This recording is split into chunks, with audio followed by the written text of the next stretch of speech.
Halo guys, kembali lagi bersama Amarbot.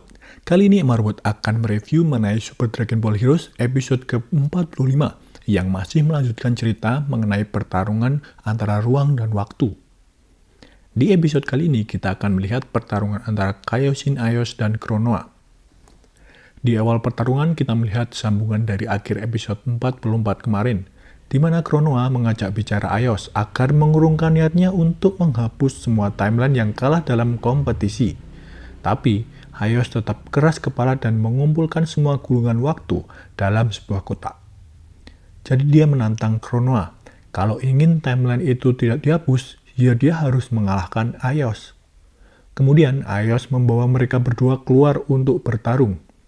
Yang menarik di sini guys, Aios tiba-tiba berubah dan memperlihatkan wujud dewasanya dengan simbol waktu atau jam yang melingkar di bagian punggungnya. Dan ternyata, Kronoa juga memutuskan untuk bertransformasi dan menggunakan wujud yang sama seperti Aios. Tapi di sini, Kronoa kembali menegaskan kalau dia tidak ingin bertarung, melainkan hanya akan berbicara pada Aios. Tapi Aios tidak menggubrisnya, lalu menyerang Kronoa. Nah, ternyata dalam serangan ini, Kronoa akhirnya menjelaskan kalau awalnya dia juga setuju bahwa timeline itu memang harus ada satu saja dan tidak boleh bercabang karena sangat berbahaya. Lalu muncul flashback dari episode Dragon Ball Heroes sebelumnya mengenai pertarungan para Time Patrol melawan musuh-musuhnya. Dan Kronoa di sini menyinggung bahwa dia ingin menaruh harapan terhadap kemungkinan-kemungkinan besar yang akan hadir dan muncul di setiap timeline yang ada.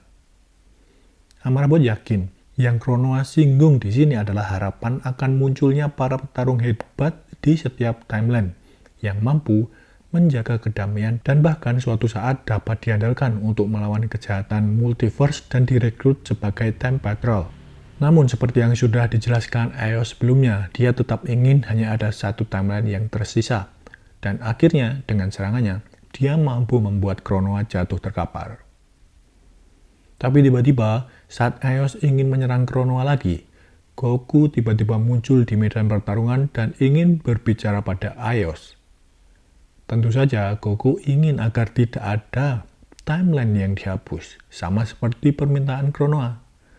Tapi ya dapat kita prediksi bahwa keinginan Goku ini karena dia senang dapat bertarung dengan para petarung kuat dari timeline yang berbeda.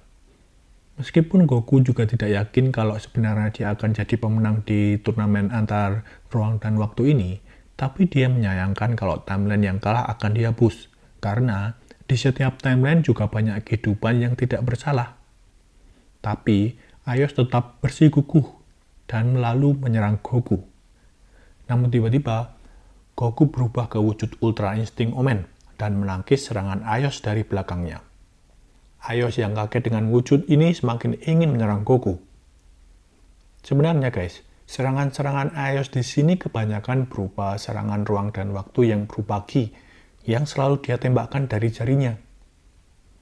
Mungkin kalau Goku kena serangan ini dia akan terdiam nge-freeze karena waktunya di stop. Tapi hanya dengan wujud omennya, Goku mampu menghindari semua serangan Aios. Bahkan di serangan pamungkas Aios, saat Goku sudah dikelilingi oleh kumpulan Ki, dia menggunakan Kamehameha dan melakukan teleportasi tepat di bawah Aios, lalu melancarkan Kamehameha-nya. Sebenarnya adegan Goku dengan instan teleportasi ini sangat khas dari serangan Goku, di mana dia sering melakukan Kamehameha telak seperti ini terhadap musuh-musuhnya. Tapi ternyata, Aios di sini nampak tidak terlalu terdampak serangan Goku, malah Goku yang terlihat tiba-tiba lebih ngos-ngosan. Lalu melihat gaya bertarung Goku seperti ini, Aios makin yakin Goku adalah sebuah ancaman besar dan ingin melenyapkannya karena dapat mengganggu timeline-timeline yang ada. Di samping itu, di suatu tempat, ternyata Meiji Kabura, sang raja kegelapan, sedang mengamati pertarungan ini. Dia tidak senang dengan apa yang terjadi, tapi tiba-tiba Demigra menyerang Meiji Kabura dan menyerap seluruh kekuatannya. Nampaknya di sini Demigra melakukan kudeta dan ingin mendapatkan kekuatan Meiji Kabura untuk menjadi raja kegelapan yang baru. Menurut Amarbot, kemungkinan nanti Demigra dengan kekuatan Mechikabura ini akan menjadi musuh utama dan membuat Aios dan Goku terpaksa harus bekerja sama menghentikan niat jahat Demigra. Atau malah Demigra bisa saja bekerja sama dengan Aios untuk melawan Goku. Sebab di cerita jauh sebelum ini, Demigra sempat melemparkan ancaman pada Konoha bahwa suatu saat dia akan balas dendam dan membuat semua Time Patrol tunduk kepadanya. Nah, kira-kira menurut kalian gimana guys dengan episode kali ini? Apakah Dragon Ball Heroes semakin menarik dan membuat penasaran untuk ditonton? Oh ya guys, Amarabot ingatkan ya guys, Dragon Ball Heroes hanyalah sebuah anime promosi game. Jadi untuk power level yang sering tidak masuk akal, sebaiknya tidak terlalu dipikirkan, karena tidak akan ada habisnya, karena ini hanyalah sebuah anime promosi. Oke, sekian dulu video kali ini. Terima kasih sudah menonton dan selamat beraktivitas kembali.